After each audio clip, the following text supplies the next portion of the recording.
word of even your contracts or your contracts to the applicants who make to your ministry in application to getting chances of this housing. Have you given any consideration to women? I've never heard you talk about that. And finally, I'm still at it on Chirchir. You have only given the comparison of Kenya and other countries and how we are doing better. Is there any other way you can do it better instead of just giving comparison? You have also talked about the opaqueness in prices. What do we do about that? As a person and as CS in charge of that. I think I'll come back later. Thank you. Yeah, mine is going to be very, very short because a lot has been addressed. I just want to know, because in today's daily nation business of today, there is a suggestion that over 6,000 foreign investors flee Nairobi Security Exchange in 9 months.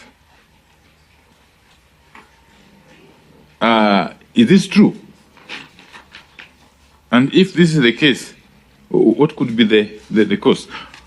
Two, I've come to notice from my office in Parliament that since the current projection on the housing, Mr. Chinga, the current projection to the housing fund is about to Kenya shillings 74 billion, if I'm not wrong.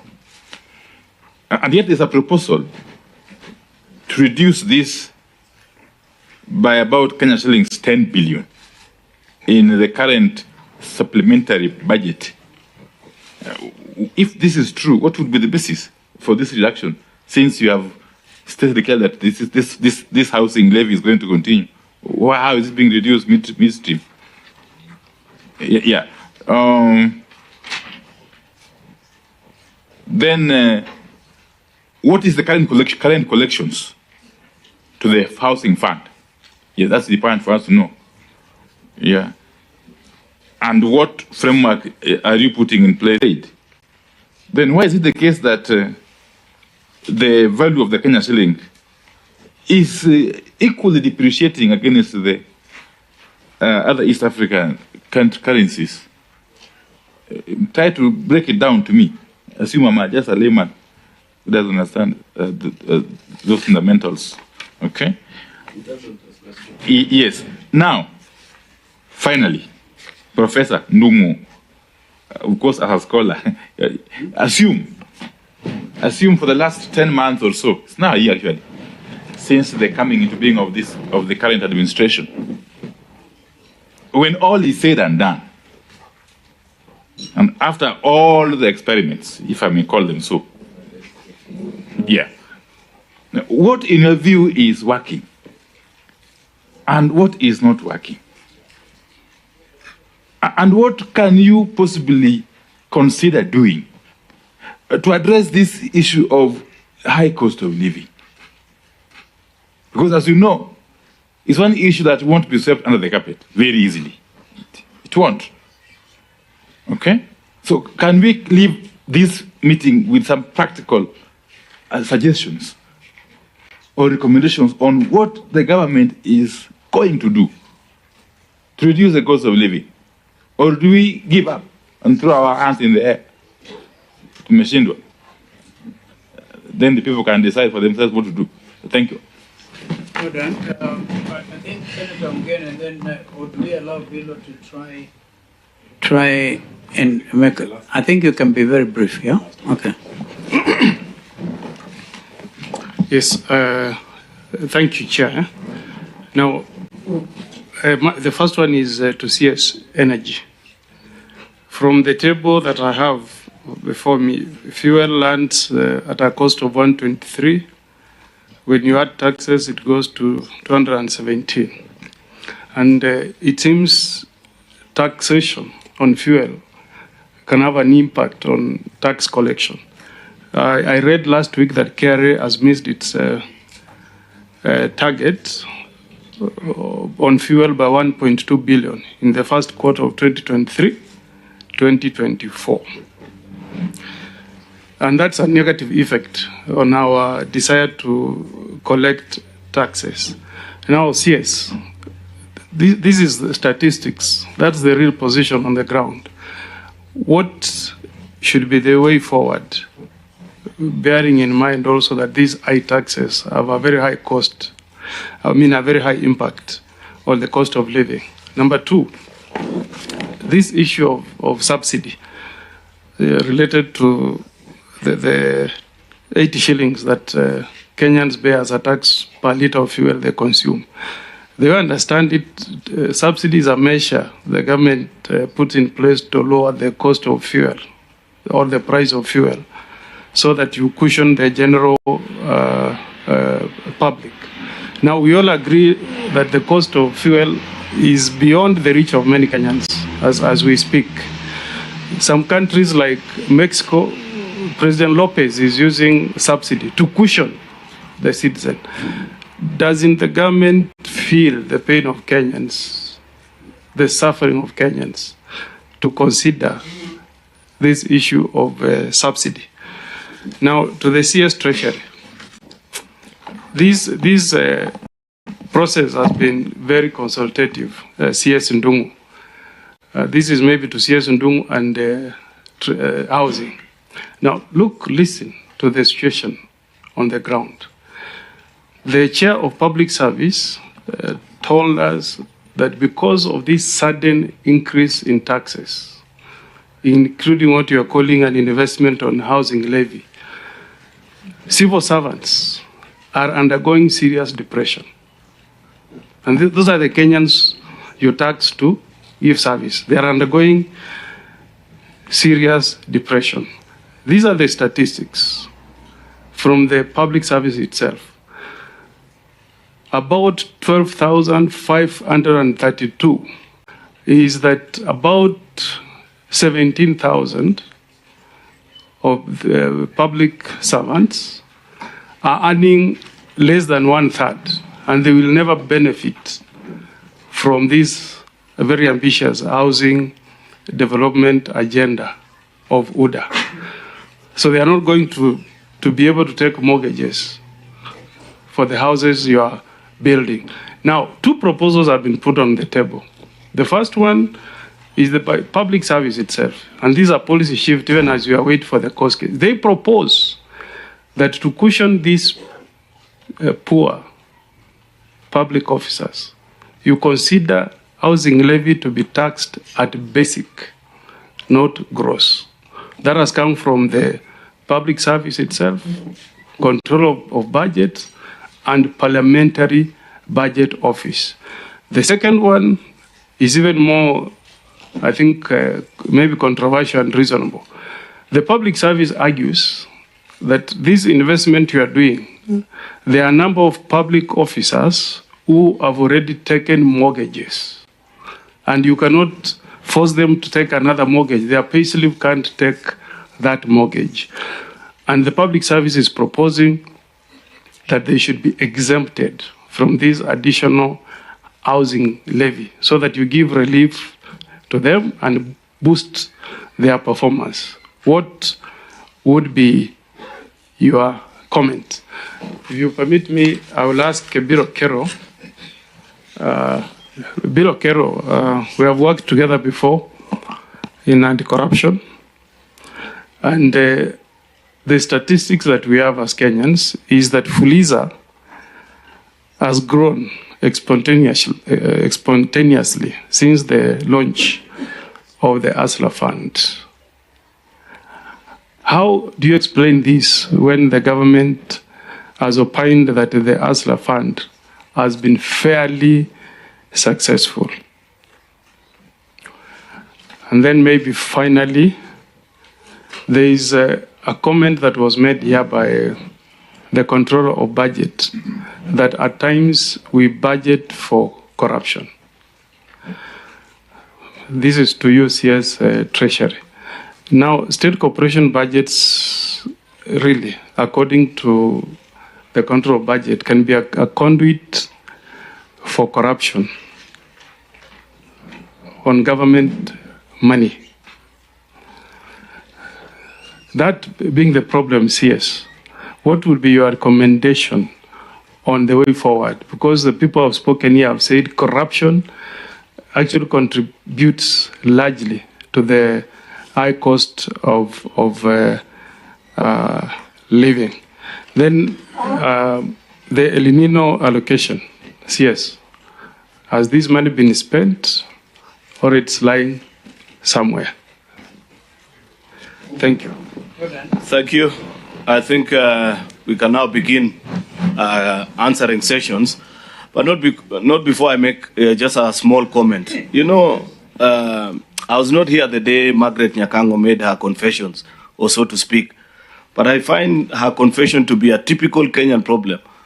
If you read our constitution, Article 228(5), on the responsibilities and the roles of a controller of budget. Allow me just to read it verbatim so that we have it on record. The controller shall not approve any withdrawal from a public fund unless satisfied that the withdrawal is authorized by law.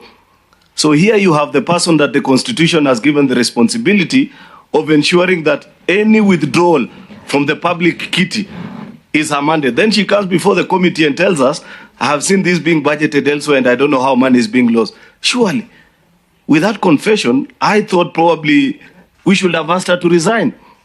Because if you are allowing withdrawals through what is now being revealed to the committee and called budgeted corruption, then it means either you're incompetent or you are part and parcel of those that are stealing from us.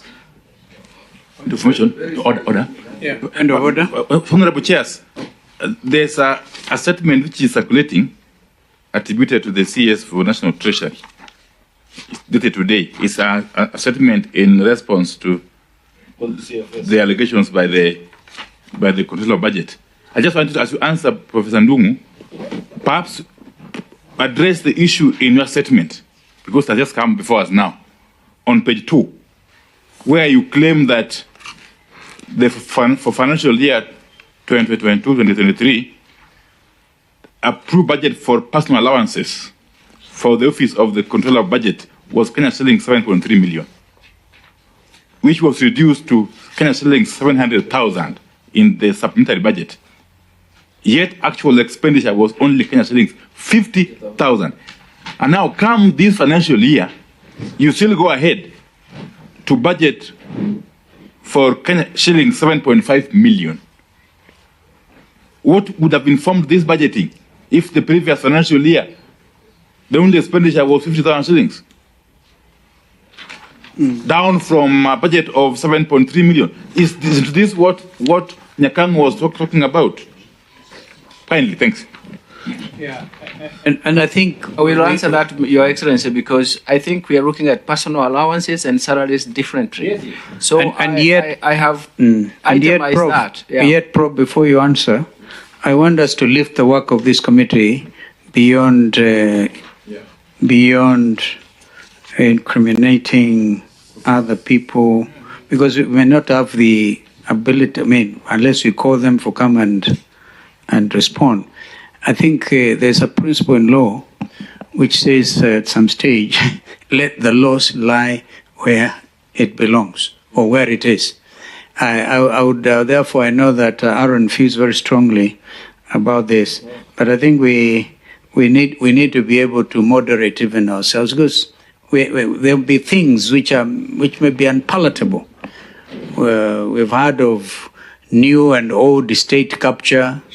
We have heard all those things, and without even bringing names. So, I personally think that we should avoid a situation where we reduce this session into discussion of the control of budget. Thank you. Mr. Chairman, I think Aaron was alluding to a statement where he was not there in present, but he's just giving a comment on the same. This is the same control of budget who said she was sent SMSs to withdraw 7 billion shillings and kind of thing. Via WhatsApp. Via WhatsApp. So anyway, I think Bilo had requested to have the first bite so that he can leave. And since you are my budget and finance committee chair, Bilo, I'll comment. Please make a comment on that issue. I Office of the Controller of Budget so that we are able to know whether what he is alleging is true, or we need to be a bit more prudent with our public officers. Very well. Thank you very much, Chairman. I think were there earlier, I did actually talk about that and say the buck stops with the control of budget, because no money can be withdrawn without our express approval, as you read very clearly. So I think... Yet below, it's not a matter of withdrawal of monies from what we had from the controller. The second part, the one on the budget. Because she talked about personal emoluments. The MP raised. Yes. I think it's very important. Okay. The challenge we have, Mr. Chairman, is Treasury is required to use zero-based budgeting. Then they would look at what did this person spend last year? 50,000? Yes, 50,000. But when you go by incremental system, how much was the budget office last year? The budget figure in the estimates was 7.5. They just start from 7.5 and add something. So this is part of the challenges we have. But it's very clear that notwithstanding whatever has been budgeted, Mr. Chairman, whether it's repeated, our salary is repeated 3 times or 4 times, no withdrawal can be done without approval from the controller of budget. I think that's very clear. So in other words, if that money is lost, if for whatever reason somebody used her name to withdraw money, then I think clearly her office would know and should be in a position to. So very close, very, very quickly, Chairman, the questions which were asked. On the hustler, let me start from not in any particular order, but very quickly. I think that the main challenge on the uptake of hustler, why it's not, in my view, as successful as Fuliza is because it did not meet the expectations for whatever reasons. I think people expected probably the amounts to be higher, but the fact that the interest rates is only 8%, and Fuliza has a higher percentage, did not stop Kenyans from continuing with Fuliza. And now you'll see that in Fuliza the default rate is nil.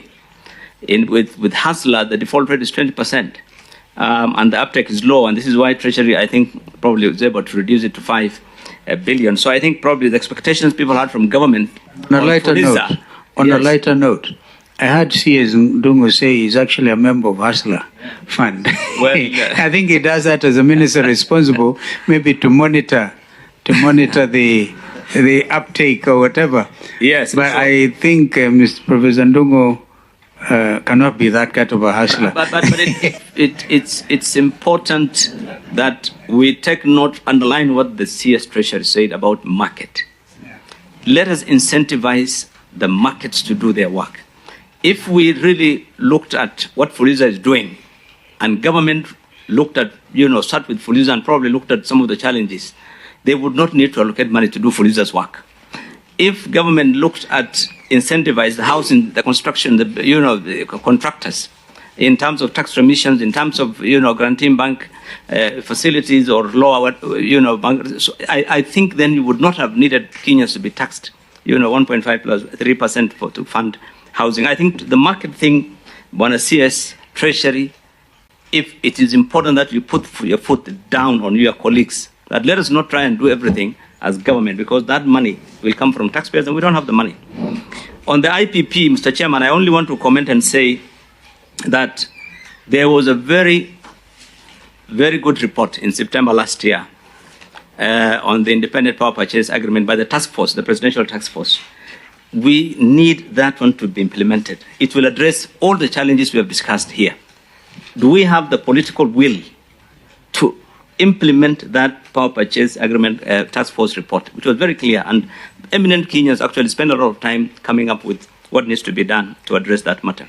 On the dollar, I think what the CS, I would advise the CS Treasury to do is, even now under his watch, the challenge that the reason why Kenyans are keeping $8 billion in their commercial bank accounts, and they're not, selling it to the bank, is because of the existence of the dual exchange rate. It is there up to now. Let him do away with that. Why would central bank tell you that the exchange rate is 150? When you go and want to buy it is 156, 157. So I think if that is not there, nobody will keep that money. So the question of the shortage or would disappear. The tax review, I have suggested, that there are actually taxes which are critical, and the most common ones are the levies.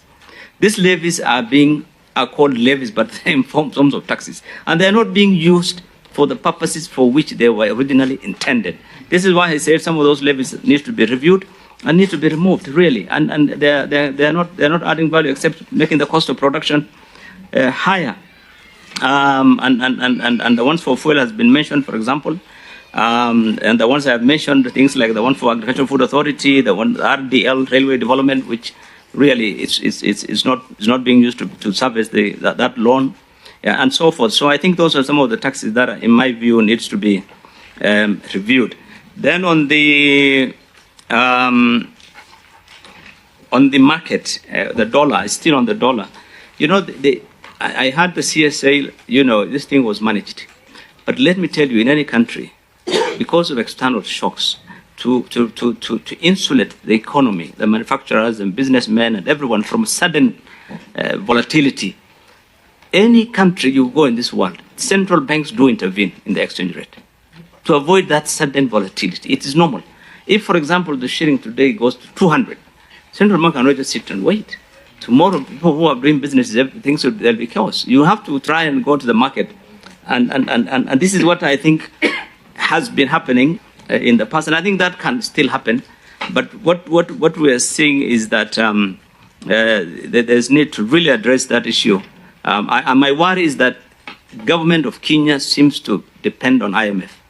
That IMF tells you your shilling is overvalued, and so we just go back and say, okay, and relax. But I think we need to look at the economy critically and to avoid that kind of thing. Mr. Chairman, 2 or 3 others I just want to mention very quickly. One, for the cost of living. For cost of living, I think, and I've said it very clearly in my report, we must review every policy and regulatory proposal in terms of its impact on the cost of living before cabinet and parliament approval is sought. I think this is important because you see every day, a department, a ministry, coming up with something. We're going to introduce this. We're going to charge this. We're going to change this. Every change of policy that has an impact on the cost of living should not be taken, to cabinet and parliament until it has been examined clearly in terms of its impact on the cost of living. I think this is important. There was a bill last year in 2021 before Parliament to amend the PFM, Public Finance Management Act, to give members of Parliament to require that all loans must get prior approval from Parliament before Treasury signs the dotted lines. I think that is critical, gentlemen and ladies. This is critical. Otherwise, we will continue getting Parliament as a rubber stamp, approving loans which have been signed in London, in Korea, in Japan, anywhere. And, I think it's something that law needs to be revisited. It's critical. Chairman, very quickly, the last 2 I want to mention is that, in my view, to address these challenges on the economy, because there is a disconnect between what Kenyans feel about the state of the economy and what needs to be done and what the government thinks. I think it's time we have a national convention on the status of the economy with the right stakeholders. You have to get, the people who are in business, you have to get the professional and business organizations and forums, you have to get the farmers, the industries, and so forth. Let us discuss really this issue about our economy, because there are challenges. Government does not engage adequately with business. That is the challenge.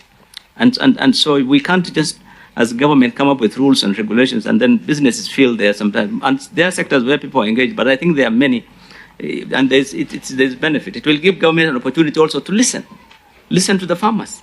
Listen to the industry, to investors, to SMEs. That is very important. Instead of just, a top-down approach. Lastly, I think I want to conclude by saying that the question of spending, as Dr. Rugo said, is critical. Unless we cut our clothes to our size, we will continue to be talking in these forums.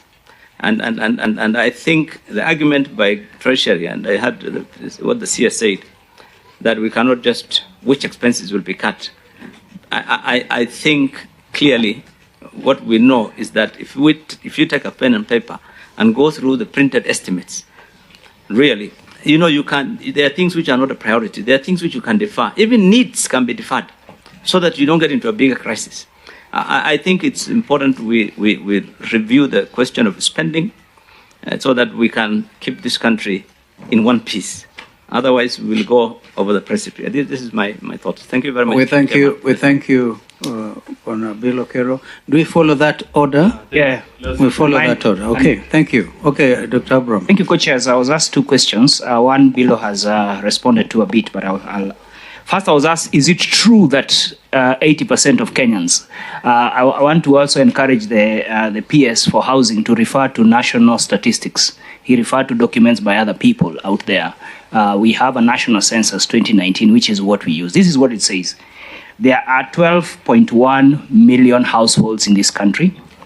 They are divided between rural and urban. Rural are 7.4, urban are 4.7.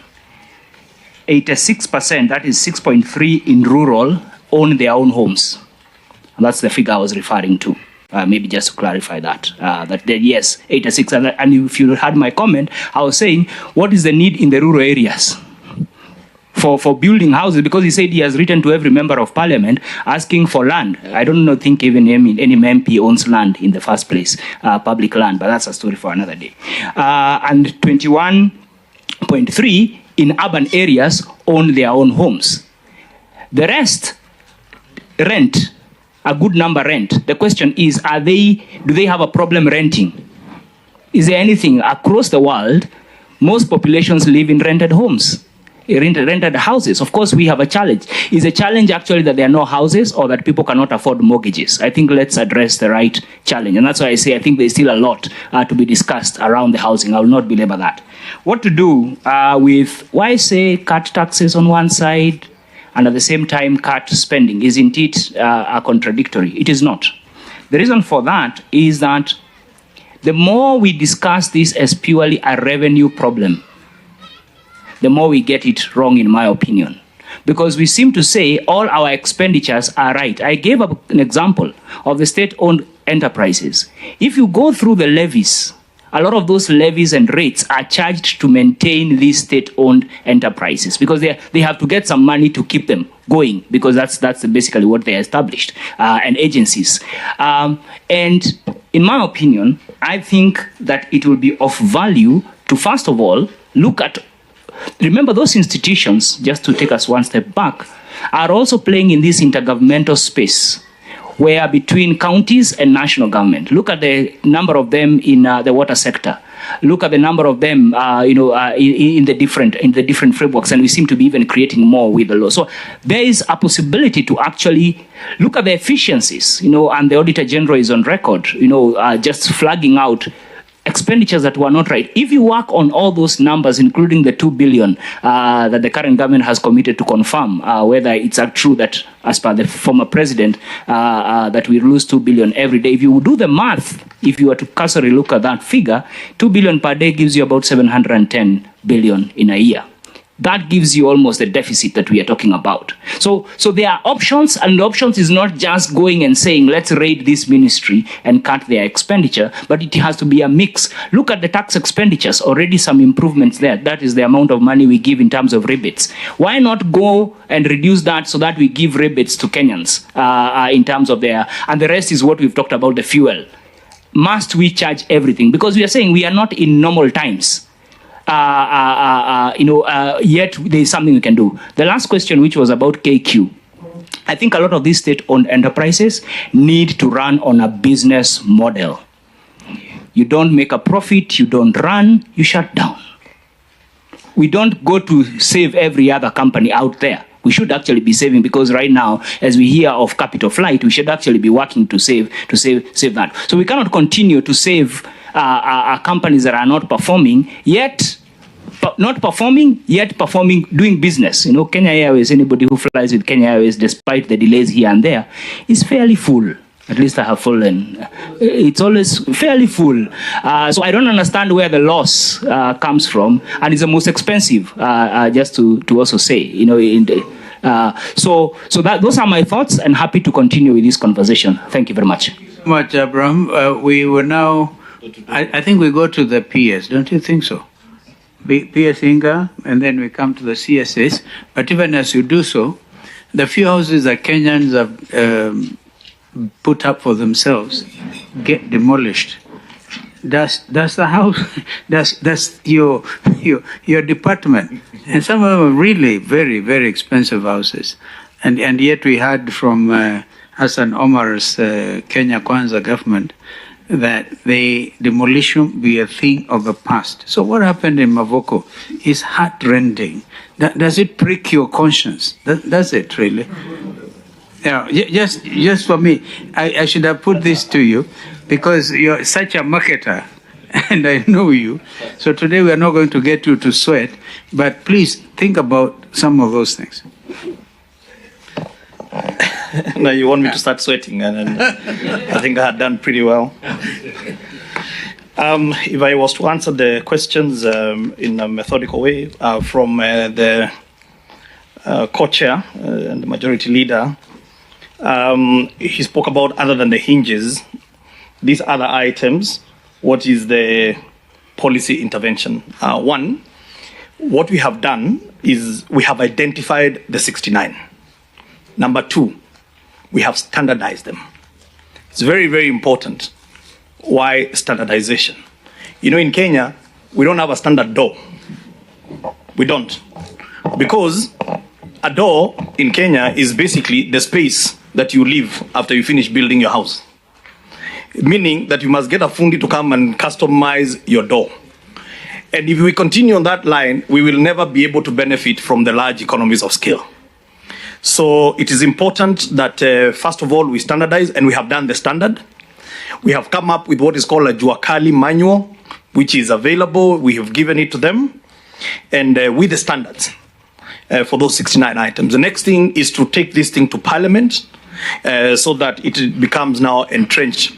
We are discussing with our committee whether it is going to be as a bill or as a policy. I understand that there is somebody who had brought in a bill in Parliament. We'll see whether we can be able to ride on it.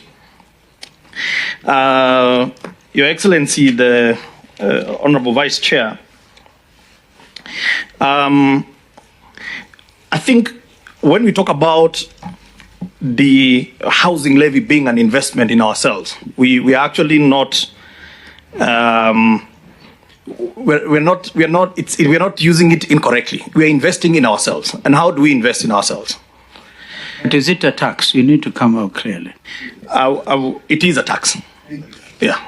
So why do you call it a levy in your presentation? A levy is a tax. A levy and a tax, there's no difference. Actually, just go take the definition of a levy from what do you call it? Wikipedia. It is a tax. Okay.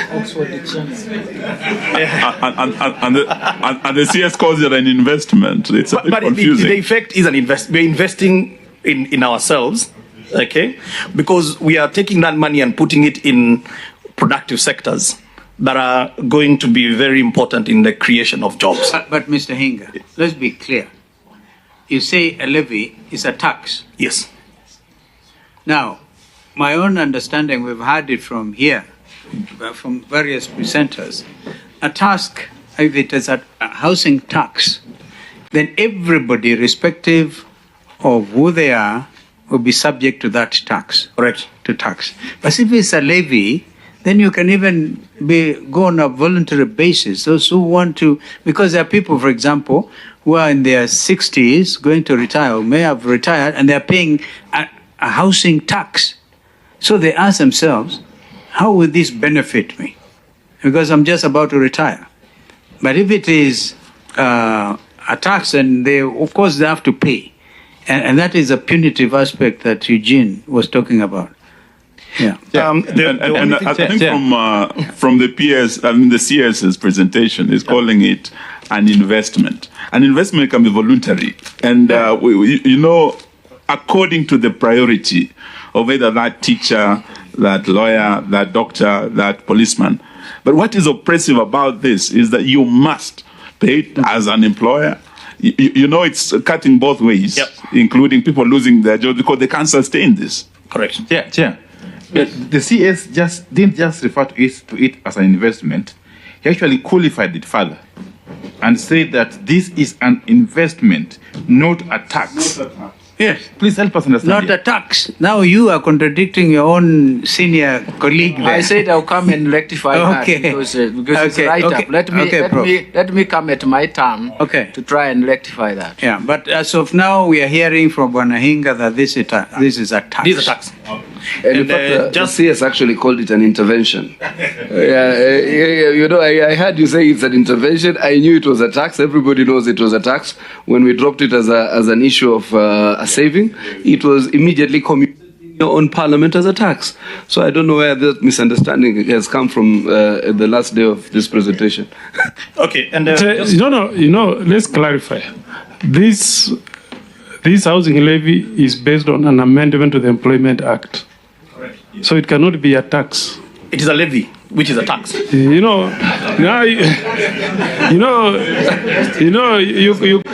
is one government, but you are mixing us. The taxation was done through amendment to the Employment Act.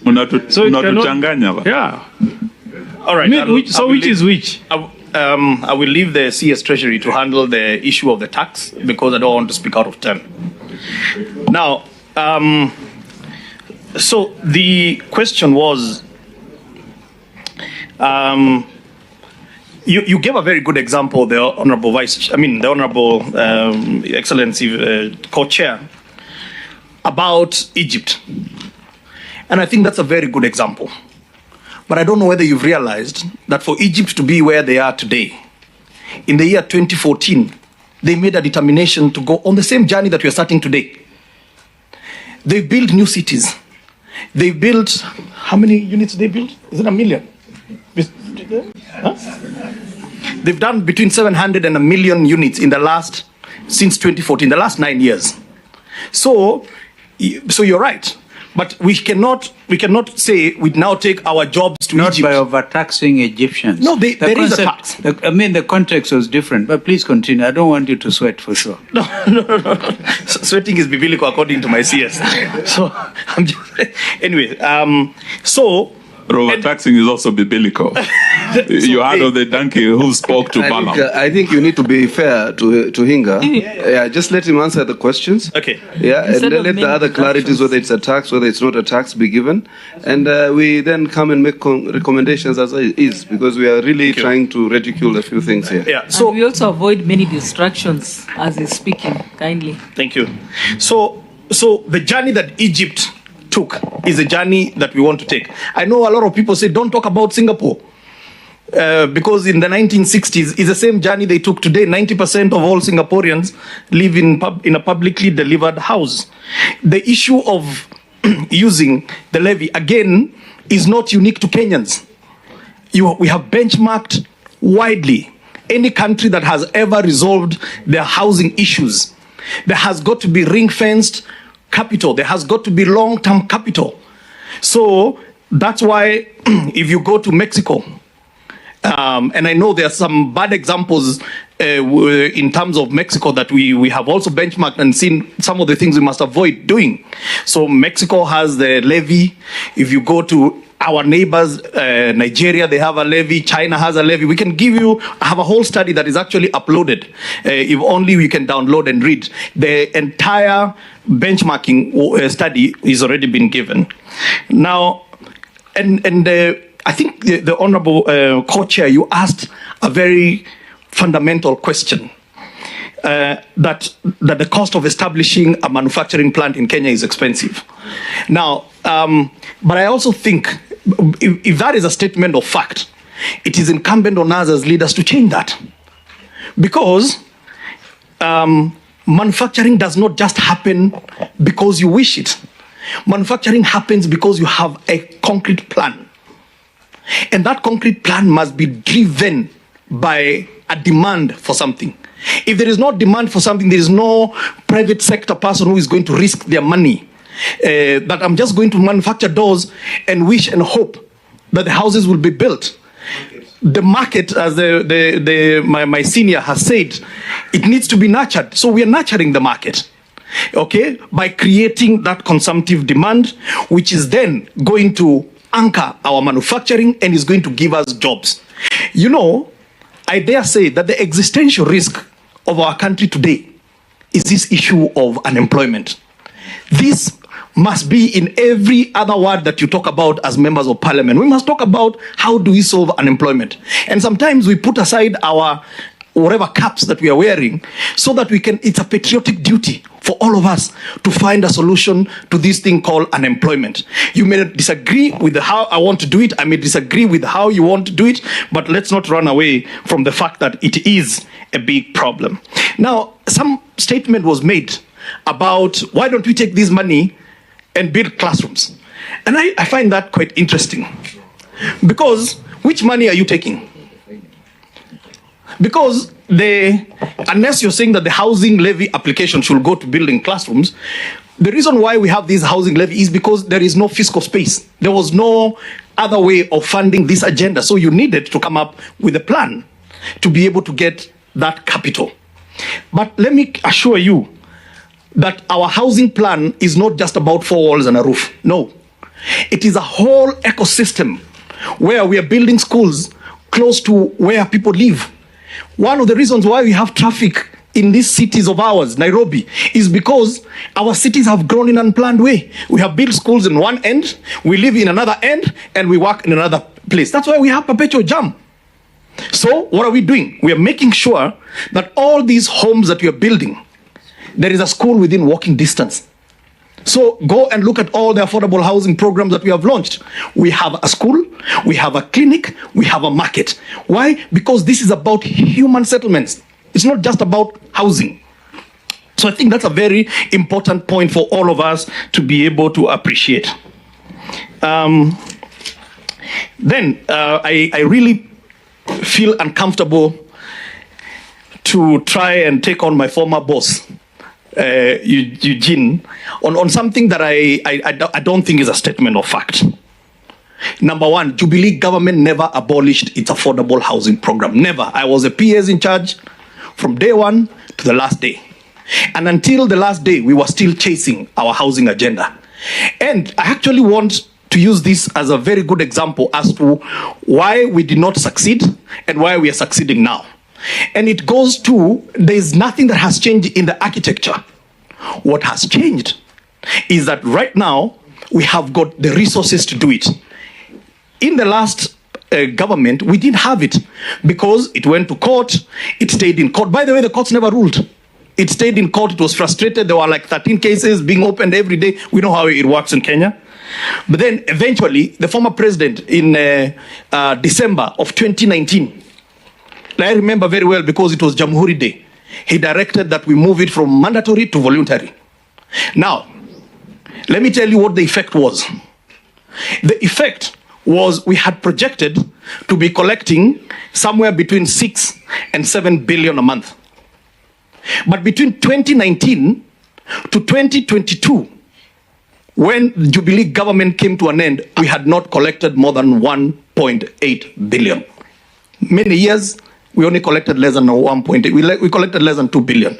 Yet, we were hoping that we were going to collect 6 to 7 billion. So that is really the crux of the issue. It is not that it was a bad plan. It's not that this plan has fundamentally changed. The only thing that has changed is that we have now a funding mechanism. And even during COVID time, we were looking at sectors that we were going to revive, and housing was still one of the sectors. Unfortunately, there was no money. So if the taxpayers' existing funds cannot fund that agenda, then it did not take off.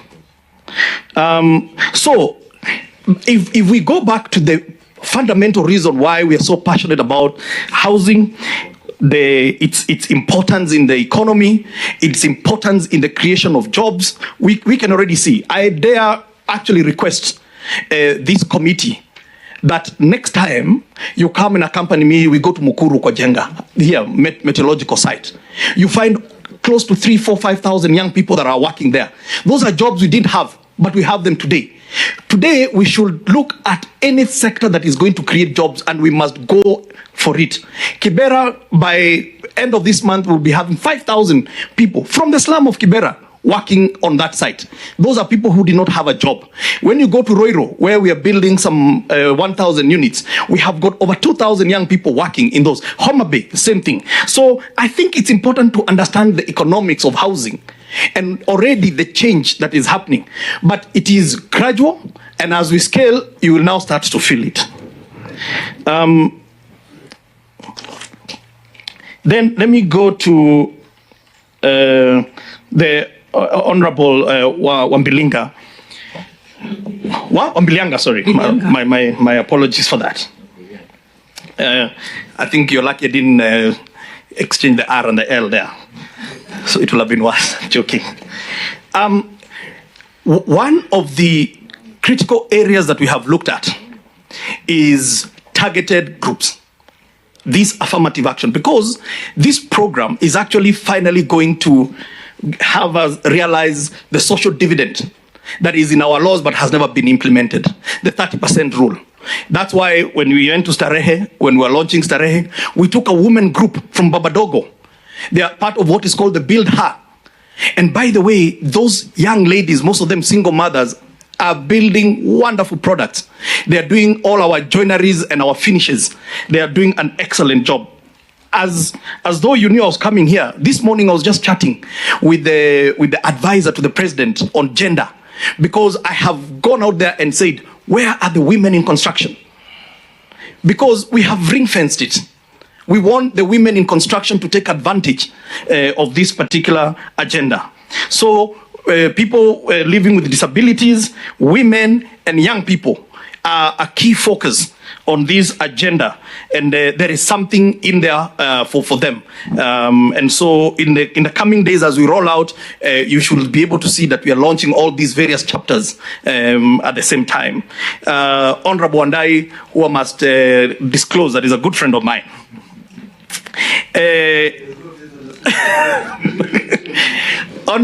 Honorable Wandai supported me in the housing levy in the last government. And when I saw him arguing so hard against it this time around, and I know he'll say it's the cost of living. Anyway, we will have that drink because... Now, there is a question that you have asked about the 7.5 billion that has been cut. It's not 10 billion, it is about 7.5 billion. I think unless they increased it, it will have changed. But the last time I checked was 7.5 billion. So CS, I hope is not... We are meeting the teams. I'm going to Bunge after this, actually. So if it is a shock. Now, it is not a cut in the levy, because the levy is absolute. Yeah. Okay? What has been cut from my budget was the GOK. I was also drawing down a GOK funding of about 10.8 billion, okay, for my other programs. So they are told there's 3 billion which they can't touch, I was told, which is for markets. Okay, those ones, I think, unless there is an issue, that one they should not be touching. So I suspect it is 7.5. Now, you've asked the question, what is the current collection? I want to state that as at the end of October, 31st of October, we had 16.24 billion that had been collected. There was a question you asked about the deferring of expenditure from the fund. I did not really understand what you asked. So I don't know, maybe you want to rephrase it? Okay, thank you. Okay, now, the issue about Public Service Commission is very interesting because I believe, if I'm not wrong, and the CS can back me here, and you can see the handkerchief, the magic handkerchief is out. The CS can back me up here, but I think all public servants got an increase in salary before the effect of the levy. So maybe we can have a sitting with the chair of public service. But you say something which is understandable, that that there are about the head of public service said about 12.5 Kenyans or public servants going through psychological, challenges, and so on and so forth. And I understand it is true, and it's not just them. There are even others who have been laid off, and there are others who have never seen what is a job. So, and that's why I say that sometimes, and allow me to say this with the greatest degree of respect, that leadership is a very difficult thing. Leadership is very tough because, and especially if you're a politician, because sometimes, some of the decisions you're going to make might have an impact on whether you're coming back again or not. And I think that is important. But I also believe that true leadership is about rising above our own personal interest and seeing the bigger picture. Today, I reflected and I realized... And I hope with that you try to wind up. Okay, that's fine. Sorry, I preach a lot, so I won't do I'll avoid the altar call. On a lighter note. So, I reflected and I realized that during the COVID time, I had the chance of being in a room with the former president. And let me tell you, I saw the weight of a country on the shoulders of one man. I can imagine the same thing that is going on with our current president. When every index and matrices are very difficult. And sometimes you have got to guide the country. And so I don't think leadership is an easy thing. So there are many Kenyans today that are 1 meal away from starvation. There are many Kenyans who have no jobs today. And as I say, that should be on our lips. How are we going to create jobs? Let's argue that my plan does not do enough. But let's not say we will not create those jobs. Lastly, Abraham makes some very interesting points.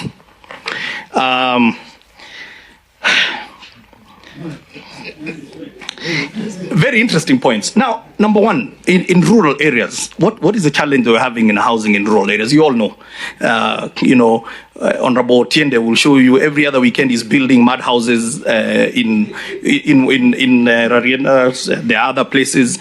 Why? Because our rural folks, first of all, the material they have used to construct is not the right material, number one. Number two, we having people who are fragmenting land that is meant for arable land for settlements. We are dividing all our arable land, and yet we complain that we don't have sufficient food. Number three, I don't know whether you've heard about something which is called rural slums. Our rural areas have also become slums. Okay, so the plan that we have, obviously, largely is an urban issue. That is important to state. But in the rural areas, at the same time, we have the issue of land fragmentation. So what are we doing? In Muranga, for example, we are looking at a big chunk of land where we can build 2,000, 3,000, 5,000 housing units in one settlement. One settlement. And what do we want to do? We're going to build it as a new city. So there will be all the amenities, and we want the people to live there and wake up and go to farm and then come back home, rather than continue fragmenting. And we want to take that to Kisii. There is no land left in Kisii. In some of these places, you know that there is a whole land fragmentation issue. So rural housing, we have a different program than the urban. Now, on urban side, 92% of the people in Nairobi, they rent. Now, the question that we need to ask ourselves, do you rent because you like renting, or you rent because you have no chance of owning? And the latter is the truth. Okay? So, and why are we saying owning is important? For us, owning is very, very, very important, because that house that you have earned, that you have owned, you can even use it as a collateral to go and start a business. You can use that home and bequeath it to your kids. So there is a whole plan that the Honorable Co-Chair, I would really like to have sufficient time to come and take you through, so that you understand that the plan is well thought out. Thank you. Now, I think we'll hear Davis. Thank you again. Excellency, I'll be very brief. And as wordy as... I'll be very brief, Your Excellency. Thank you again. Thank you, members of this national dialogue. The one that I want us to correct from the onset is where Honorable Ichungwa did raise a concern about a bit of misinformation regarding what Citizen and KPC have published, that because the Financial Times did put an article which I expect the Fourth Estate to have read, that if the Hamas-Israeli war continues, in the coming months we are likely to see an accelerated increase in the prices of petroleum product, and that could go as high as $150 per barrel, not $150 per liter, as published by KBC. And it's basically looking at the future. It's an article which is published.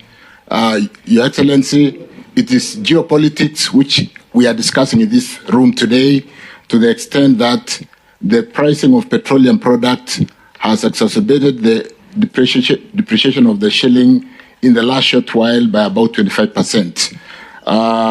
That's why CS Treasurer was saying, even if everything remained the same, the 25% depreciation would still cause the pain that we are discussing today. So we will need that correction so that we don't basically send the wrong information.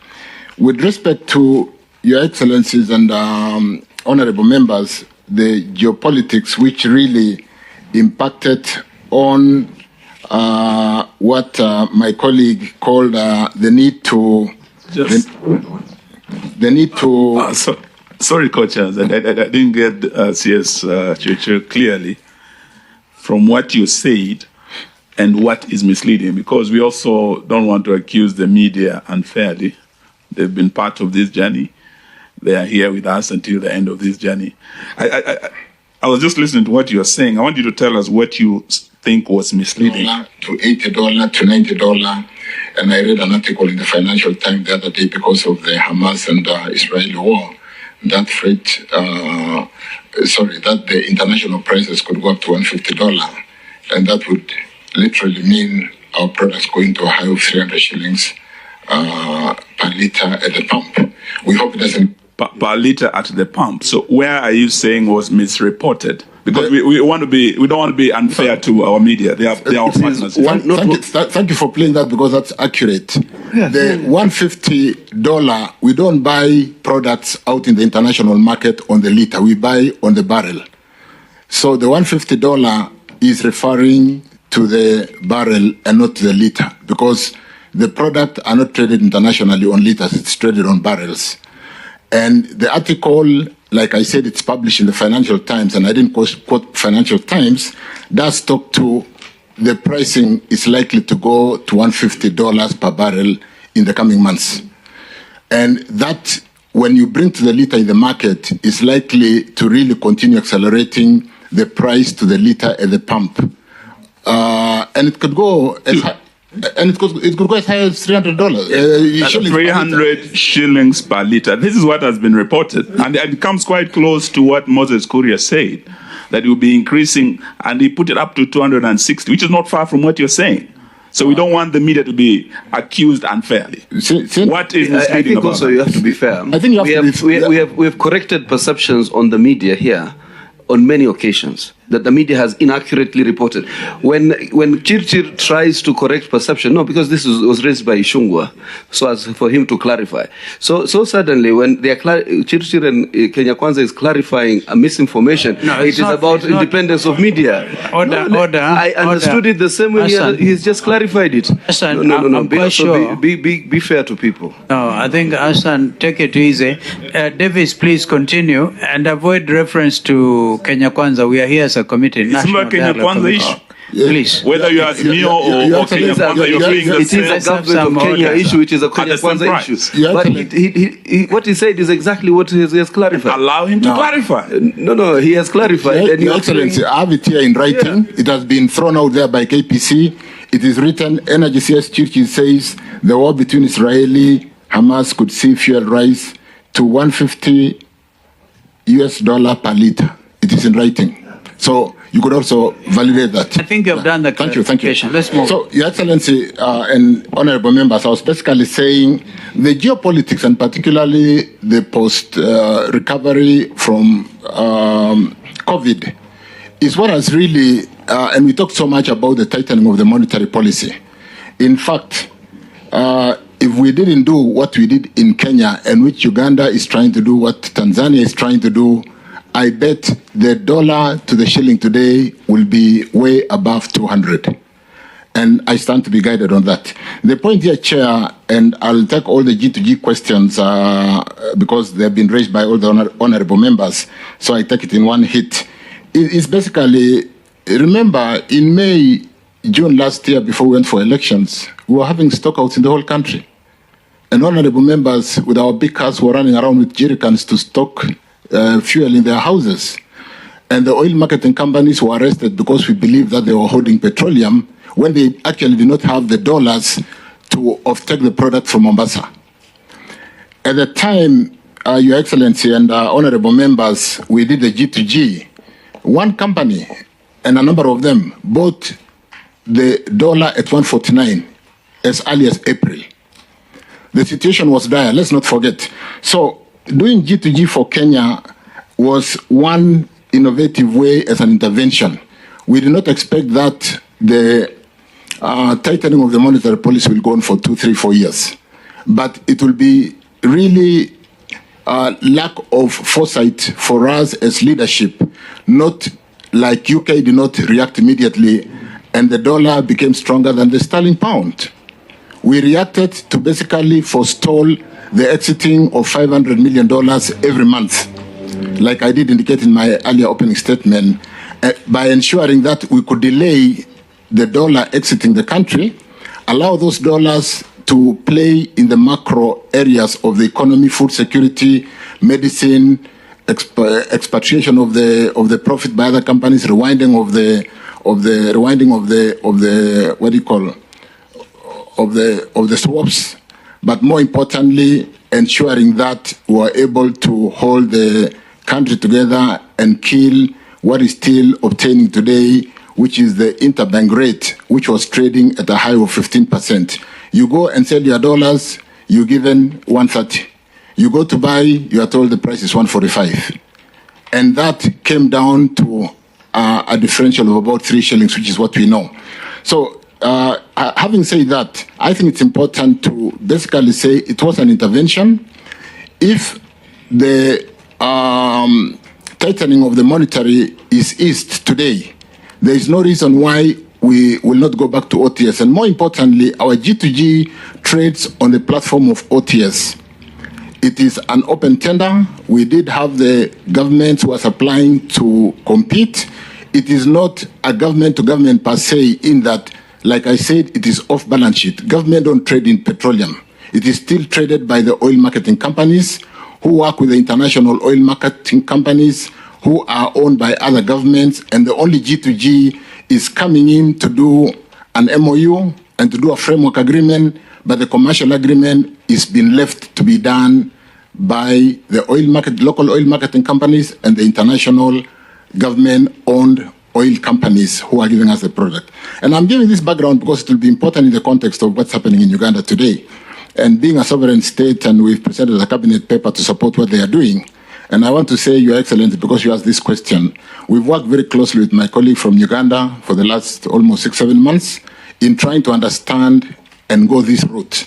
Because Uganda, with their refinery and the fact that they want to export products, want to build their UNOC. UNOC is Uganda National Oil Company.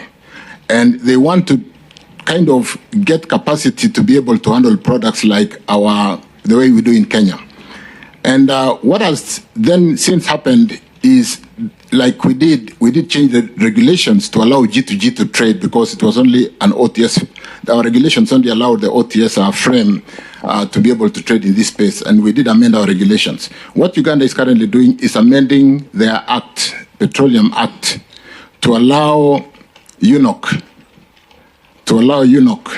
to bring products to Uganda as on Uganda balance sheet. I think it's important to say that, though I did say I don't want to really go much into. So Uganda, unlike what we do here, will be bringing products into Uganda and expiring the trading by the oil companies in Uganda. So the bill is in the House. There's need for some marketing for the thing to go through the House, but I don't want to go into that space. But so much to say, it's a space we have worked together very closely. In our cabinet paper, if I picked one sentence, Kenya will stand to benefit because today 90% of products in Uganda are traded through our pipeline in Kenya and Mombasa port. And when they do what they are doing, 100% of the product, including the 10% which comes into Uganda through Tanzania or Dar es Salaam, will all come through Kenya. So there is absolutely nothing wrong in what Uganda is doing. To the extent that we might see a slow in the dollar, which is coming because of the export products, and which I did say the DPK is still trading on the dollar anyway, that was the situation on the OTS. The dollars were exiting immediately. They were not sitting in our economy for 1 minute. Under the OTS, it's spot purchase. The dollars were being paid to the international oil marketing companies, unlike today when we are withholding the dollars for at least 180 days and using those dollars to support the economy in terms of the liquidity of the dollar and the benefits that I talked about, including the depreciation that I have asked my colleague to talk to in terms of 3% depreciation to 1%, and those are numbers from Central Bank. So, Your Excellency and honorable members, the G2G, in our view, is really help the country. We need to possibly spend more time to look at the details.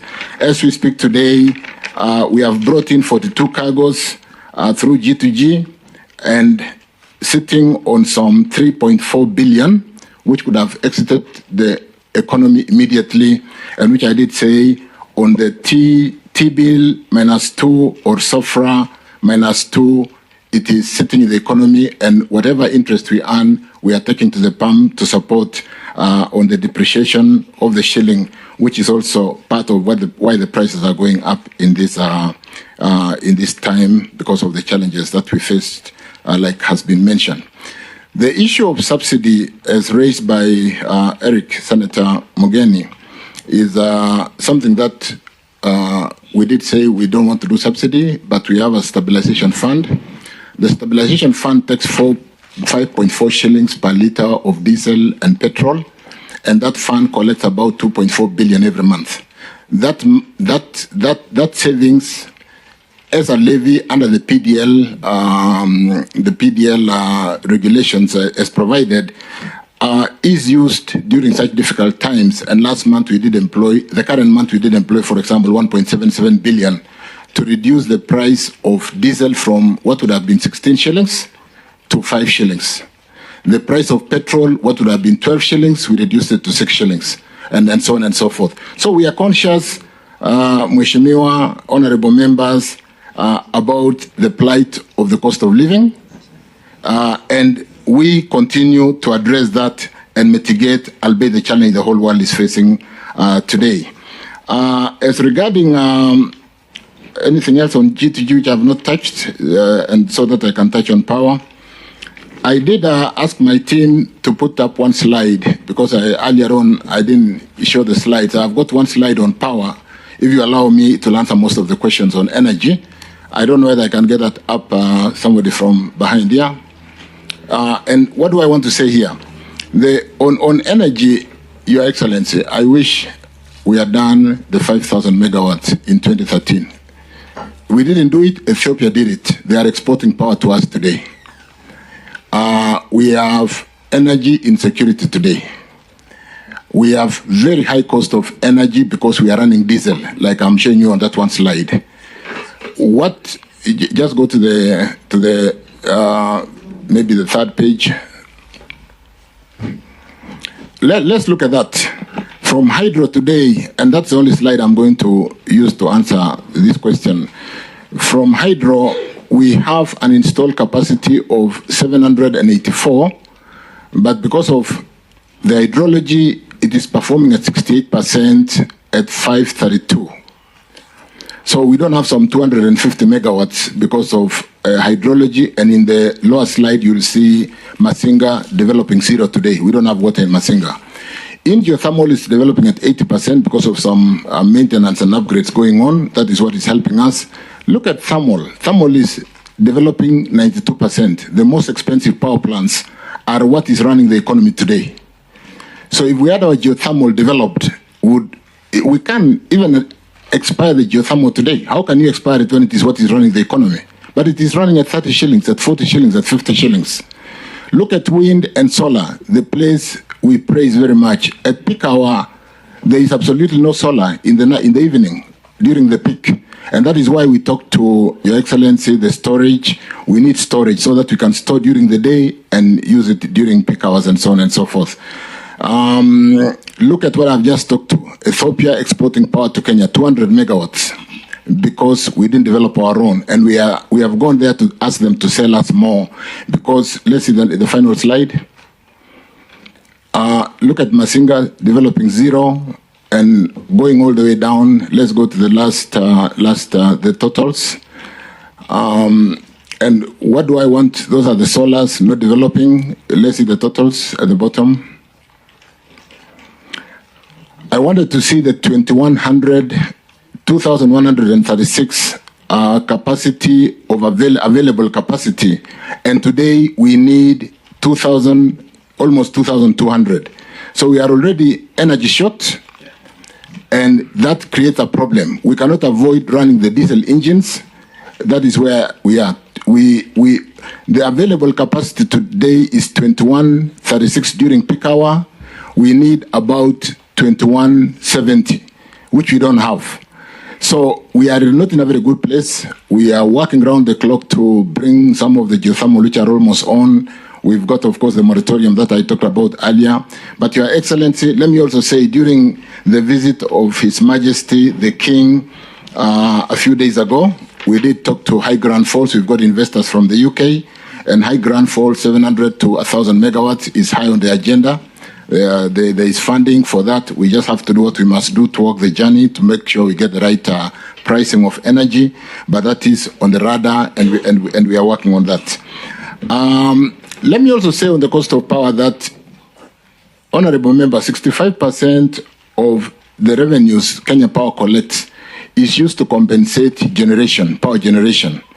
And the 35% then goes into all the other things. The more important thing which I want to mention here, and I think it is very important, is the reforms which we are undertaking in Kenya Power and Lighting. And one of them is the fact that Kenya Power today buys some 12,000 gigawatts of energy, and they only sell about 9,000. So we are unable to account for 3,000 gigawatts. 25% of the energy that we pay the generators for, we don't sell. Either it gets lost in transmission losses, commercial losses, which includes theft of energy, and so on and so forth. We've asked Kenya Power through a cabinet-approved paper that we need to bring down the power losses to 16% from 23%. We are restructuring Kenya Power to bring in knowledge and capacity of the minority shareholders who own 49.9% against the government shareholding of 50.01. And where today we do nominate all the directors to the board in spite of the 49.9% shareholder.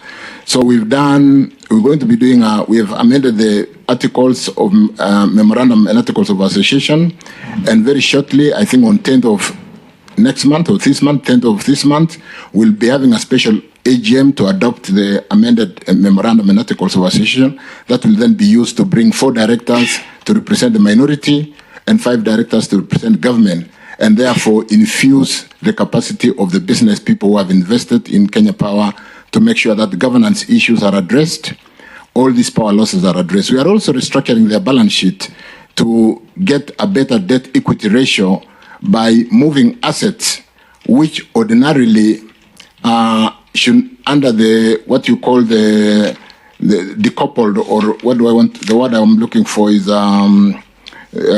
you know, the power sector in Kenya is basically unbundled.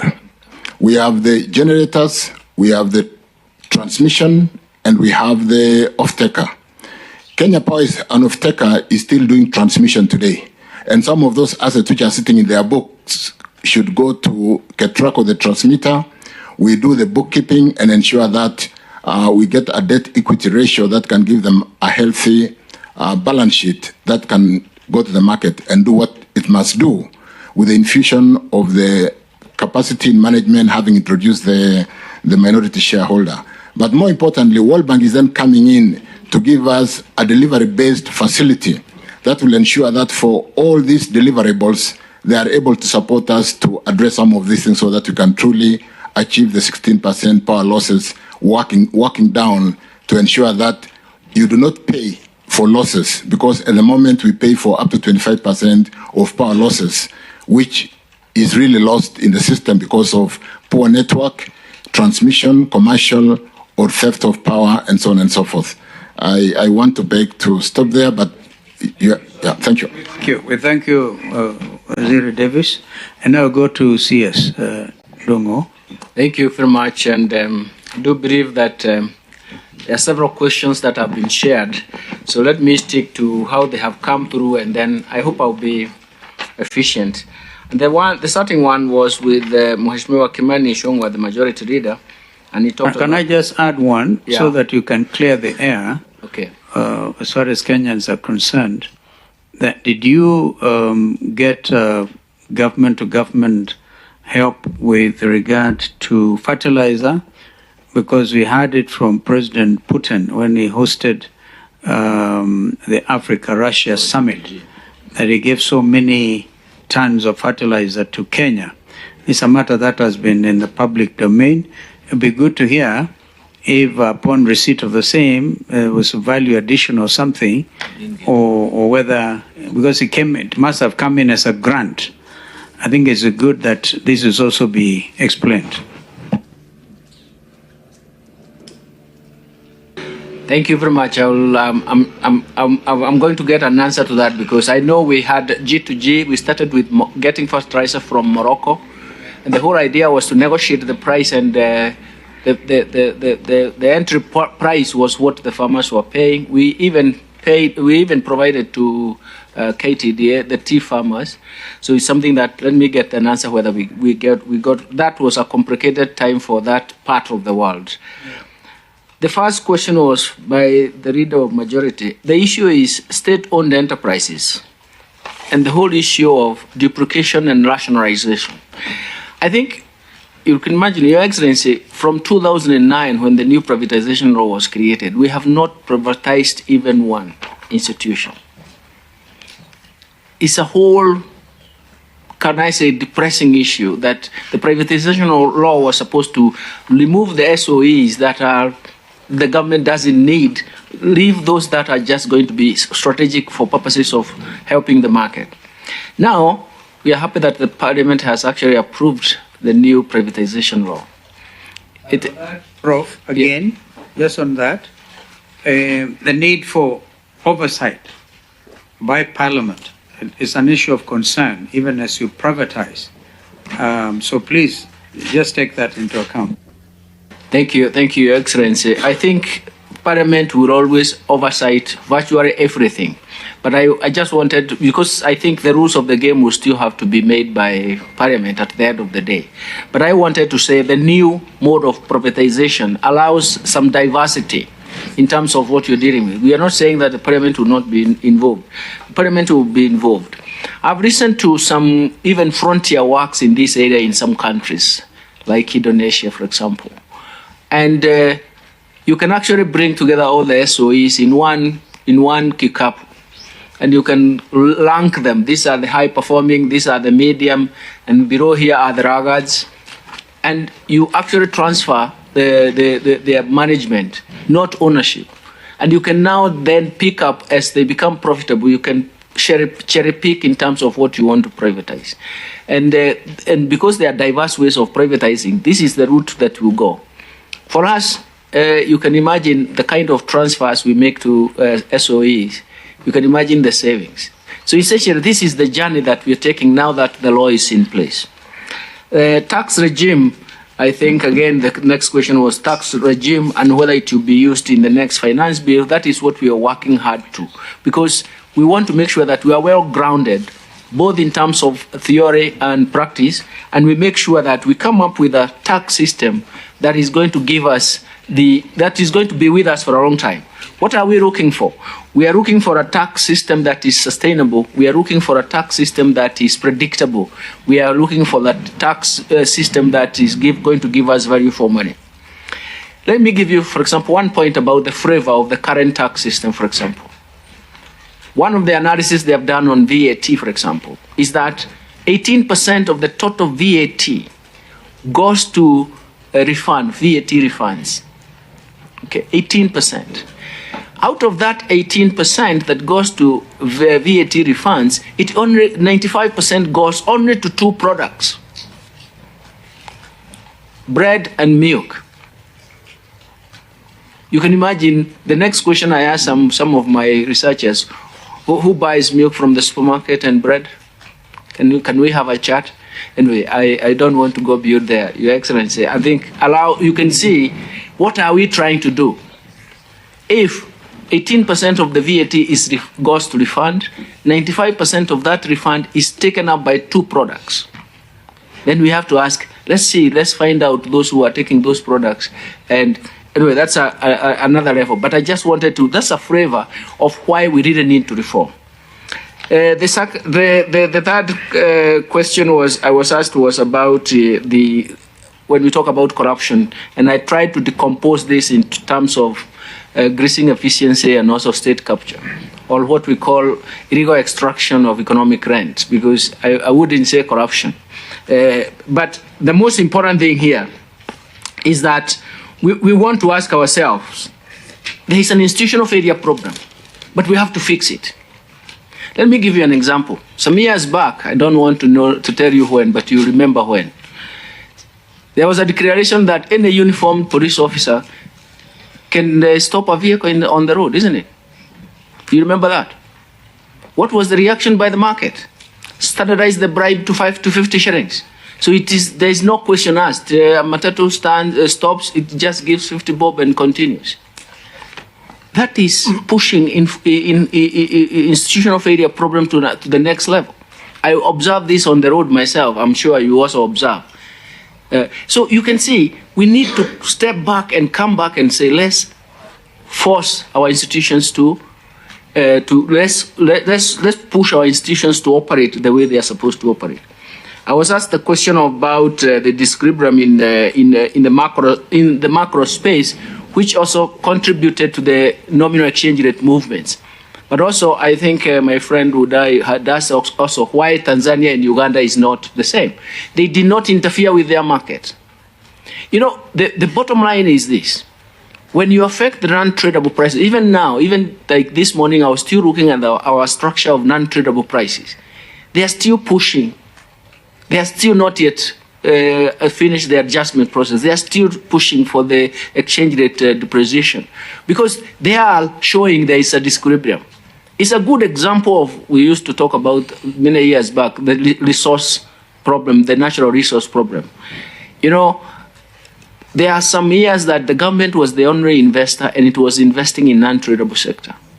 If you make yourself the only game in town, you'll be the only game in town, but that game will not last long. That is what is happening. That is why the nominal exchange rate has to now adjust because it was held constant. Every time I turn, this is my, I think there is somebody who mentioned, my friend Oba, you mentioned that this is 10 months, but I think mine is like 11 months since I took this job. You can imagine the speed at which I have been trying to cover to run some of these things. Where did we fail? Where did the policy failures start? And how can we fix it? Now, Your Excellency, now I come to your questions. One of the things I need to let you know, while I was away after the policy tour, after the central bank, I came back to realize that the tax to GDP, we call it tax effort, was 22% in Kenya. And somebody also made the message clear that Kenya was doing better than all the countries combined. 22% of tax to GDP was the revenue. That was when Kenya government was financing its total expenditure, both recurrent and development, to the tune of between 96% and 98%. I was one of those people who pushed the East African community, especially the governors, to argue that our convergence criteria is 25%. Go ahead and do so much work. And I was looking at it that we are only 3% to go, isn't it, to get to 25. I have come back for another tour of policy duty to realize that we had gone down to 13.7%. You cannot do, it cannot happen unless there's a major structural change. Right now we are struggling, we are at 15.8%. That's why you see the fiscal gap. The whole issue is that if we move to 9% of fiscal gap, we started accumulating so much debt, so that we have to clear that for us even to think, because it has to be financed. Now, just imagine the IMF, we have agreed we are moving towards 19%. Just imagine the other countries were moving on. So in a sense, we have to pay for these policy mistakes, and I think this is something that we feel has really been a problem. That is why, when we are having a fiscal gap of around 5.2% now, even though we had targeted 4%. This 145 billion, it is ranging between 0.9% and 1.2%, was actually being pushed by purely interest rates, expenditure, and because of the depreciation. So it means we have very little flexibility. It means that, because, by the way, by having 22% of GDP coming from tax revenue and financing 96 to 98% of government total budget, both recurrent and development, it means that the government, the government sector was also building up. So it's going to be difficult to say now, let's cut it back today. It has to be financed through recurrent expenditure. Perhaps sometimes we pause the development, the spending. And that's why let me clarify that affordable housing tax is a tax, but it is being used as an intervention in a targeted sector, affordable housing. Well, that's why I'm calling it also at the very end an investment. Now, there are two things that I'm perplexed about. Expanding cities cannot work if we don't have affordable housing. And let's not assume that expanding cities can only be in Nairobi and the major cities. We can also create other smaller cities, satellite cities, but they will be given a boost by this kind of targeted intervention and targeted investment in that sector, because it has a large impact in the economy. It can pull the economy with it, and that is why we are so passionate about it. Mheshimiwa Omar, I do believe that the G2G is an interesting case. The G2G was a success. I had to spend a lot of time sitting in the ministers for, like, especially Tanzania and Uganda, how it is working. By the way, let me give credit to our market. Our market is very efficient at the import and retail level. The only thing that was hitting them was the dollar availability. And we found them with swaps in banks. They were crying. They could lengthen the swaps. The biggest problem was how the swaps were working. Okay? They will give you in shillings, but the dollar is depreciating. Then everything becomes a problem when they are repaying it. It was a problem. Let me say, it was also a problem even when I was a governor. But that time the quantities were small and the market was trading in high figures. But you could see the repos. Sometimes you see the repos, they push the shilling by 2 shillings, then you ask what is the problem, they tell you we are looking for dollars, then they say, okay, continue looking for it, the market will correct itself. But that's when there is abundance. You know, the intervention that we do, by the way, somebody also asked why we should intervene. The intervention you do in a floating exchange rate is the one that you actually watch and decide that, okay, if the dollars are the ones that are scarce, I'll push some dollars in the market and withdraw the shillings. Okay? It is an operation. So in a floating exchange rate, even the reserves become part of an indirect instrument of monetary policy. That's how it should happen.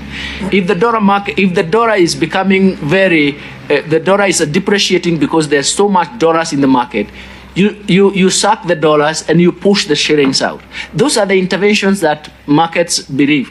And because it's a competitive behavior, you're not allocating shillings or dollars. You're actually posting it in the Reuters and let everyone quote.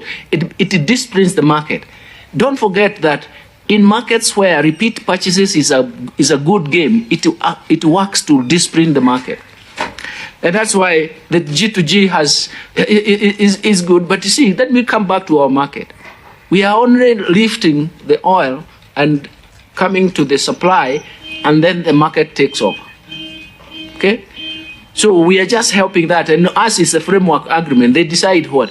Banks are opening their LCs. So many banks are now opening their LCs, so we are happy about that. Yeah, okay. Sorry. Okay, I'll come to that. Cost of living, yes, food and fuel are the main drivers. They are erratic, and you are right. They are erratic. Sometimes you can find inflation jumps to 15%, and within no time food is available in the market, it goes down by a margin of 10%. So they are erratic. The problem is that they don't form the core. So it means that the decisions we take are also to try and push, tighten monetary policy, and then watch what happens. Right now, the central bank is watching, after 3 months of this, where are we? Can we analyze the results? It's the same thing in the US. They said we pause, but we start looking at it and analyzing the results. Then the other day, I listened to the discussion. We were sitting in the discussion, and the U.S. Secretary of the U.S. Treasury said that the core inflation is not responding, but other forms of inflation are responding. If the core inflation is high, then you know that interest rates will remain elevated. Now, let me come to the dollar behavior and some concerns about holding. There is no holding, but there is always self-fulfilling expectations. Then what would drive this? First, the Eurobond. I mean, everybody knows about the Eurobond. I don't need to explain it, but I'm also saying it is a debt that was negotiated at 6.5%. For 10 years to be paid as a bullet payment. Let me not comment on it, but let me make a strong statement here. If you borrow at an interest rate, a real interest rate that is higher than your real growth, you are igniting solvency charges. But that is a statement of fact, but we can always debate. Now, Eurobond must be paid. So there are some people who believe that since the government doesn't have the dollars, which is erroneous, the government will go to the market to buy the dollars. So that's one of the factors behind the accumulation, which is self-fulfilling expectation. The other one is that the self-fulfilling expectation is that the dollar will continue depreciating because we have not seen the whole effects being lapped out. That is, the adjustment process is not yet complete. The misalignment was much larger than we anticipated or computed. But it's simple. I've been trying to work out with non-tradable prices to see the extent to which that misalignment has been corrected. But of course, it has also come back because, again, there were so many other shocks. So you cannot disentangle the shocks that are also coming in between. But the other problem is that there is still scarcity of dollars in the market. It is just last week, the ambassador for Egypt came to me and said, we have to sit and think about barter trade. We'll get your tea, but right now we cannot get your tea. It is lying in Mombasa because we have no dollars to pay. We'll get your tea, and you also come and decide what you get from us. And then I said, I'm going to sit and talk to the market. His Excellency the President had to send the Minister for Agriculture, CS for Agriculture, to Pakistan to negotiate barter trade. So we are trying to alleviate these problems. So you can imagine, why is the dollar scarcity? It's because the interest rates in the US has risen as far down from 0.5% to about 5% now. So it means that assets, dollar-denominated assets, are lucrative. And if you assume that the risk profile for the US is quite low, So you can see everybody is trying to say, oh, let's park our dollars where there are higher returns. And finally, finally, I had somebody saying they are parallel market. There is no parallel market. We have a segmented market, and it depends on which segment you go. At times, we can navigate through all those market segmentation, but we have not managed, especially in times of crisis, market tends to move away and segment further. But it's something that central bank is addressing. Mheshimiwa Eugene Wamarwa, thank you very much for this budgeted corruption. I wouldn't say budgeted corruption because you are trying to officialize or institutionalize corruption. We don't do that. And in fact, in the paper, what you are trying to quote, what I actually said, is that when this issue came up, I said that that is the control of government, COG, is an office. They have their responsibilities. If an issue like this is brought to me, I take it to the Auditor General. I want to get the true results. What we have given you is our true numbers. So what we are going to do now is that because I've already pushed this to the AG, as to the Auditor General, I want to wait for that because essentially you cannot make a statement unless you have also provided the facts. I have provided the facts to you. Those are the real data. The budgeting issue was answered, but let me put it this way. In times of crisis right now, we are looking for anywhere to slash. But most of the ministries and departments come and try to defend their budget very hard. So it is not, because we start from, I think it is an interesting case because even when they say this is their budget, when we come and speak to Parliament, they also do their own game and slash where they think is important. And ours is not the final, but we have to do that. But because they defend their budget on the basis of what they're doing, it becomes quite expensive. So essentially, I would like to leave that until, because I would like also flat answers, because we don't want to have that kind of connotation that we have institutionalized corruption. And this is not even corruption. You're calling it budgeted corruption, but this is actually theft of public resources, if at all it was taking place. But if, as a government officer, you come and state that, we want the facts so that we take control of it. And we also take the measures that are required. That's the way I would like to leave it. That's why I made just a short statement of facts and paraded them and just said that I would have been told, look, I even went further to check, do I have a letter trying to say that there is a problem here? Because essentially we disburse on the basis of the budget. Mheshimiwa Catherine, thank you very much. Cost of living to Kenyans, we know is a problem. We have been here. We have been hit by structural shocks most of the time. I dealt with this crisis in 2011. A severe drought, food shortage, fuel prices were rising. When you combine importation of food, importation of fuel, their impact on domestic prices is more than unity. So it's going to be amplified. And that is where we have a problem because it can start driving itself. Now, what we have done, and this is okay, adding to the question that was raised by Mheshimiwa Wadai, is that we are the easiest and simplest solution first is bring the food in the market. How do we bring the food in the market? It is actually to import. Because even if you reduce taxes, it cannot solve the problem because the prices are being driven by the scarcity value. And this is, and you can tell this is more prohibitive than we actually think. So if we import food and exempt them from duty, and we also bring in a very strong mechanism for distribution to bring them into the market, things work out. Things will work out in the short term. But we learn our lessons. That's why we are all talking about climate change, smart agriculture, what do we need to do, the dams.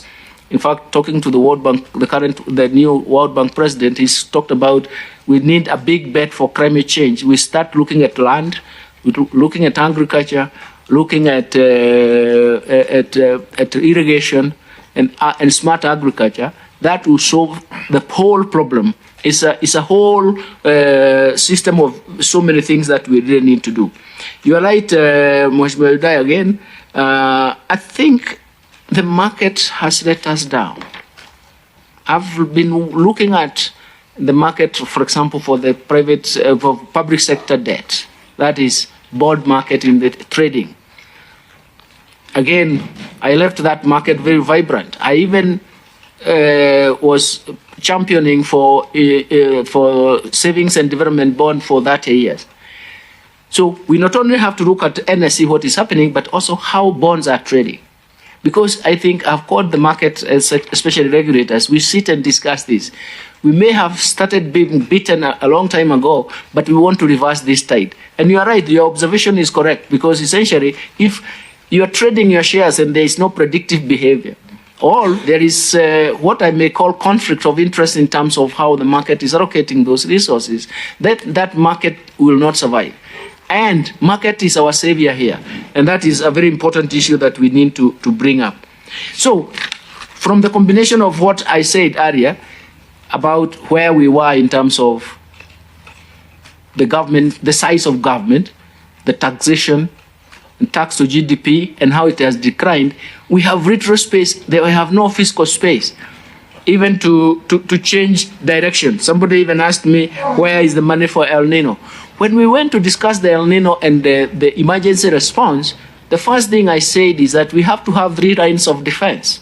The first line of defense is that if El Nino strikes, we are going to see how we reallocate our budget at every ministry, at every county government. The second line of defense is government will look for its own resources, how it can reorganize to salvage the situation. And the third line of defense will be our multilateral institutions have components of these crisis measures. So we are doing that, we have activated that. But in a sense, we also came back and could not process information properly because the information initially was there will be El Nino. And then after that, there was mild discussion about El Nino, and then a full-blown elaboration by the meteorological department said we may experience heavier than normal rains, but not El Nino. So everybody went back to the back seat, but now the reaction we are seeing and the pictures and even the experiences from people in those areas we are seeing is that we have to activate the initial program of how we deal with it. The whole issue, I think I've touched most of the things except the one you wanted me to touch. I think we have worked on it. I think okay. I've touched most of the things. Let me say this. I will make sure that I think we haven't brought fertilizer from Russia. I can say we are not so sure. We haven't got information yet. But I do know that we brought in fertilizer from Morocco because that was the first impact. Let me say this. The most important thing is that when we are in a crisis, we have to come together and see where do we think we can resolve the crisis. Right now, the front line, all of us should be, let's import food so that duty-free, so that we actually solve the hunger problem right now. We use the resources we have to solve the El Nino. Then after that, we'll be saying, since we don't want to be beaten again, we want a sustainable model of economic development that is going to support us. Let me say, the point that she was making about capital accumulation, affordable housing is an investment model. That investment is going to support our capital accumulation. I've been working even with other people like Justin Lin from China in structural models, and he said, our capital accumulation is so low that we cannot ignite economic transformation. Why? The bottom-up economic transformation agenda by Kenya Kwanza is there. Economic transformation is actually going to be the answer for our economy. But it will not happen on its own. We really have to work, and that is why we need interventions like the one he's talking about, affordable housing, a hustler fund, all other interventions that we are parading are going to be very, very important. Because this is what will make us sure that in future, even when we are hit by crisis, we have flexibility to deal with the crisis. And that is where we also have fiscal space. Fiscal space will signal fiscal consolidation and debt sustainability. I think I stopped there because I think most of the other issues were touched on in a different way. Thank you very much. Coach, I think the issue of Russian fertilizer was not an importation by the government. It was a donation. And I think it came from the Russian side. And Kenya was listed amongst the beneficiary nations that received a donation from Russia of fertilizer. Whether we receive in times of crisis, if we are receiving, and when I was at the Ministry of Devolution, whenever we receive a donation of rice from China, we declare.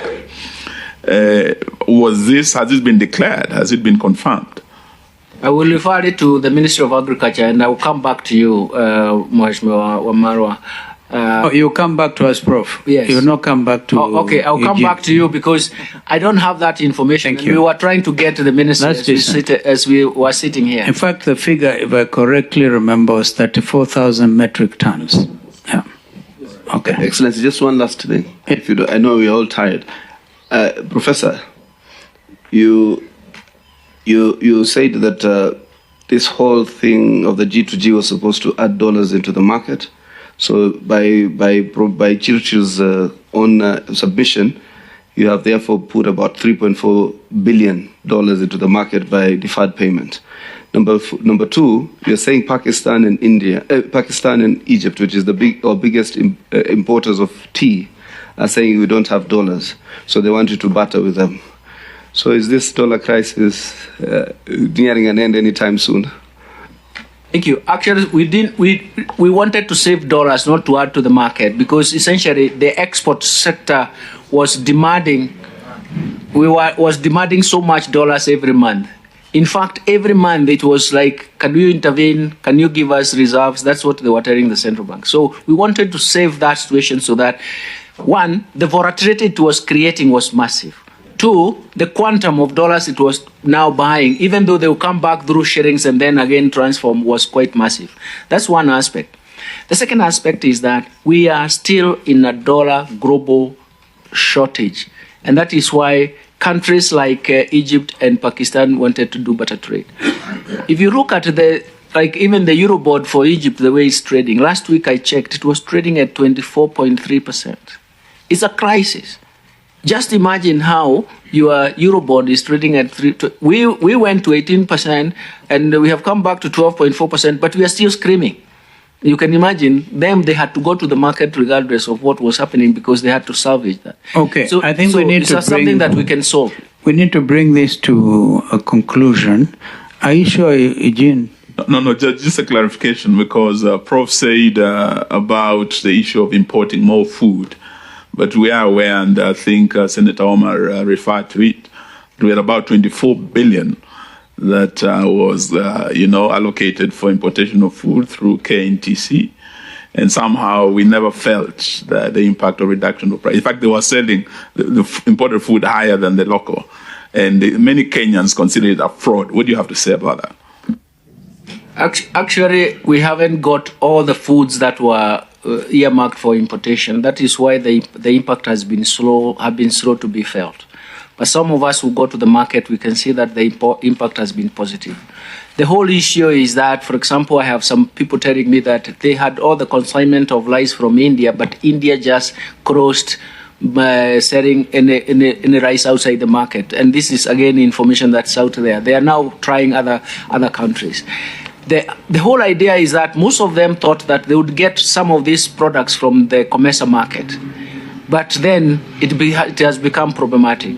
So in a sense, what I think is happening is also market search costs are becoming very high because some countries are reacting because some of them don't know whether this supply problem would be persisting. Thank you. We thank you and your team, Davis, for coming before us, and Abraham, we had you, P.S. Hinga. These are difficult times, and that's why we felt we needed to have this conversation with you. The committee will recess to look at what is possible. If need be, we may even come back to you with our own recommendations with which you may not even agree. But we are all in this country, we are in it together, it's our land, we have no other place. And so let's keep working. Thank you.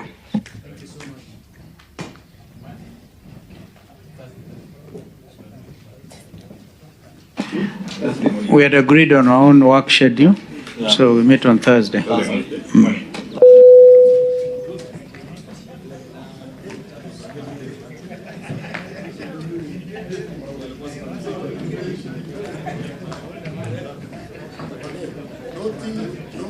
No